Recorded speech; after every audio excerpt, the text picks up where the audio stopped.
Open AI को crush कर दिया गया है, ये सवाल नहीं है। अब सवाल ये है क्या डेवलपर्स को भी क्रश कर दिया गया है। आज के इस वीडियो में बात करूंगा आप लोगों से डीप सीक के नए मॉडल के बारे में जिसने एआई वर्ल्ड में तहलका मचा दिया है। कैसे और आप लोगों को इसके बारे में क्या जानना चाहिए इस वीडियो में डिस्कस करेंगे। तो बेसिकली ओपन एआई O1 एक बहुत ही खतरनाक मॉडल था, और था मैं इसलिए कह रहा हूं क्योंकि आज की तारीख में डीप सीक ने एक ऐसा मॉडल रिलीज कर दिया है जो कि ओपन एआई O1 को अलग अलग बेंचमार्क्स में बीट कर चुका है। चलो बीट करने वाली बात तो एक हो गई, एक तो ओपन एआई को बीट करना अपने आप में बहुत बड़ी बात, फिर ऊपर से एक ओपन सोर्स मॉडल के द्वारा बीट करना बहुत बड़ी बात है। ताज्जुब की बात यह है कि डीप सीक को आप लोग यूज कर सकते हो। इसी वीडियो में हम लोग यूज करेंगे। कैसे आप कर सकते हो ये मैं बताऊंगा आपको, और कमर्शियली यूज कर सकते हो, यानी कि आप अगर इससे पैसे बनाते हो तो कोई दिक्कत नहीं है, डीप सीक को आप बना सकते हो। ओपन एआई O1 का लाइसेंस $200 का था, और था मैं इसलिए कह रहा हूँ क्योंकि शायद इन लोगों को अब अपनी प्राइसिंग रिवाइज करनी पड़ जाए, क्योंकि 26 से 28 गुना सस्ता डीप सीक आज की तारीख में उपलब्ध है और कोई भी अपने कंप्यूटर में, इनफैक्ट मैं और आप जैसा साधारण आदमी अपने कंप्यूटर पे इसको रन कर सकता है। और मैं आप लोगों को दिखाऊंगा कैसे आप कर सकते हो आज। चलिए तो अच्छी बातें हो गई। जॉब्स पे क्या इंपैक्ट आएगा, मेरी और आपकी जॉब्स पे क्या इंपैक्ट आएगा, नॉर्मल डेवलपर्स की जॉब पे क्या इंपैक्ट आएगा, फ्यूचर कैसा दिख रहा है, इसके बारे में बात करेंगे। अब बात कुछ ऐसी है कि ये जो मॉडल है वो चाइना द्वारा निकाला गया और चाइना पर बहुत बड़े इल्जाम लगे हैं। बताऊंगा क्या इल्जाम लगे हैं, बड़ा मजेदार वीडियो होने वाला है, और आप लोगों को कुछ ऐसी चीजें बताऊंगा जिसको सुन के आपको बहुत कुछ सीखने को तो मिलेगा ही, लेकिन आपको मजा भी बहुत आएगा। मैं इस वीडियो में पॉलिटिक्स में बिल्कुल नहीं जाऊंगा, आपको रेडिट का एक थ्रेड दिखाऊंगा, आप लोग खुद ही पढ़ना और खुद ही डिसाइड करना क्या चीज कैसी है। लेकिन पहले इसके रिसर्च साइट पे आ जाते हैं। मैंने इसका पेपर पढ़ा, काफी इंट्यूटिव है। आप लोग की स्क्रीन पर लेकर आता हूँ इसके पेपर को। बेसिकली हुआ क्या है कि इन लोगों ने किया ये है कि जैसे हम लोग फाइन ट्यून डेटा से LLM को ट्रेन किया करते थे पहले, अब इन्होंने अप्रोच को थोड़ा सा चेंज किया है। इन्होंने कहा कि भाई रीइंफोर्समेंट लर्निंग का इस्तेमाल करेंगे हम लोग instead of supervise fine tuning. इस बात का क्या मतलब हुआ आपको बताऊंगा, इसको चलाना कैसे है वो भी बताऊंगा, लेकिन डीप सीक के बारे में थोड़ी सी बात कर लेते हैं।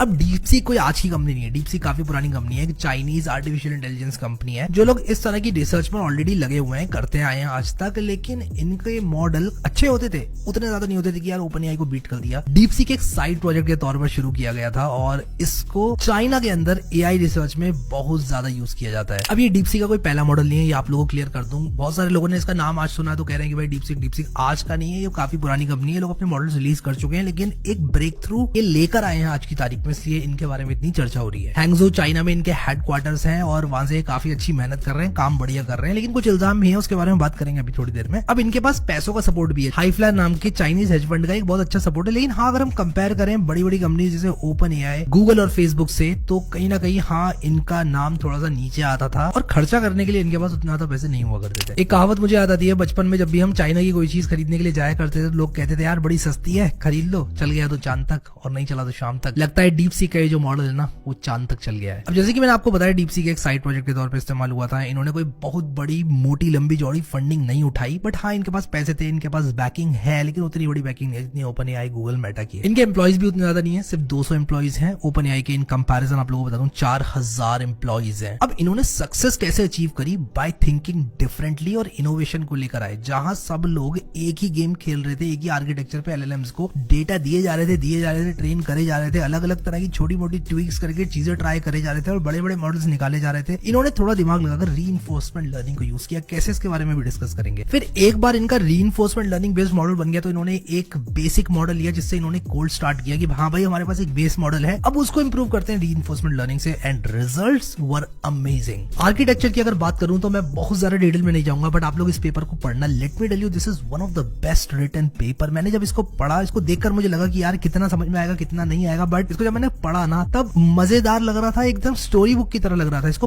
पढ़ने में मजा आ रहा था एक्चुअली। और हाँ, आप लोगों को ये बहुत कॉम्प्लेक्स लगेगा, बट अगर आप लोग पढ़ेंगे और स्टेप बाय स्टेप इसको